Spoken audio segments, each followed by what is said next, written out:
Salut à tous et bienvenue sur ce nouveau JT de Newsweed. Comptent en commun le Lesotho, le Zimbabwe, la Thaïlande et le Royaume-Uni. Ces 4 pays ont décidé d'autoriser la culture de cannabis médical sur leur sol, sans toutefois légaliser son usage dans le pays. Le Lesotho a été le premier pays africain à légaliser la culture de cannabis médical en septembre dernier. Déjà gros producteur de cannabis, le pays y voit essentiellement une manne financière importante. Idem pour le Zimbabwe, qui a légalisé la culture de cannabis médical début mai pour l'export. En Afrique, seule l'Afrique du Sud a légalisé l'usage médical du cannabis, même si de nombreux pays sur le continent sont déjà producteurs et exportateurs illégaux de cannabis. En Thaïlande, c'est directement la famille royale qui a investi dans la première culture légale de cannabis du pays. Ce dernier n'est d'ailleurs pas vraiment connu pour être clément sur l'usage des drogues, mais regarde actuellement à la manière de légaliser l'usage médical du cannabis.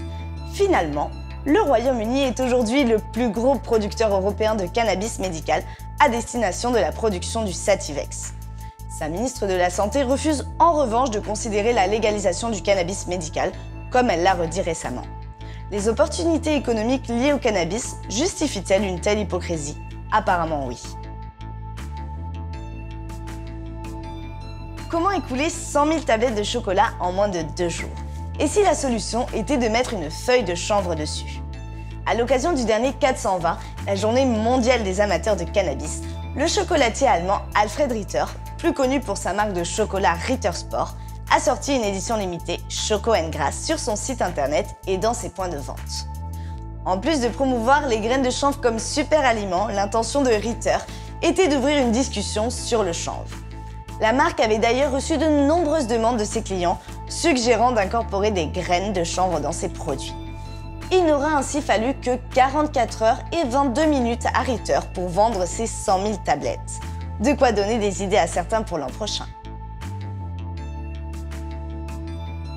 Hystérie en ligne, la France aurait légalisé le THC en 2007 sans que personne ne le voie et ouvrirait de fait la possibilité de commercialiser des produits contenant uniquement du THC pur. Avons-nous vraiment fait ça? Comme bien souvent, la réalité est un peu plus compliquée. La faille technique existe bel et bien. L'article R5132 alinéa 86 du Code de la santé publique enregistre l'exception du delta-9 tétrahydrocannabinol, a priori pour un usage médical, et la mise sur le marché du dronabinol. Le THC est en revanche toujours classé comme stupéfiant dans l'arrêté du 22 février 1990. Un texte qui ne prévaut pas sur le premier, selon Renaud Colson, professeur de droit à l'université de Nantes. Va-t-on voir des cartouches de THC dans les magasins de vape pour autant? Très peu probable. Le risque pénal est toujours très fort concernant la vente et la consommation de THC, comme le veut l'esprit de la loi française. Donc faille technique, mais non validée par l'arbitre. Merci à tous de nous avoir suivis, on se retrouve très vite pour un nouveau JT Newsweed.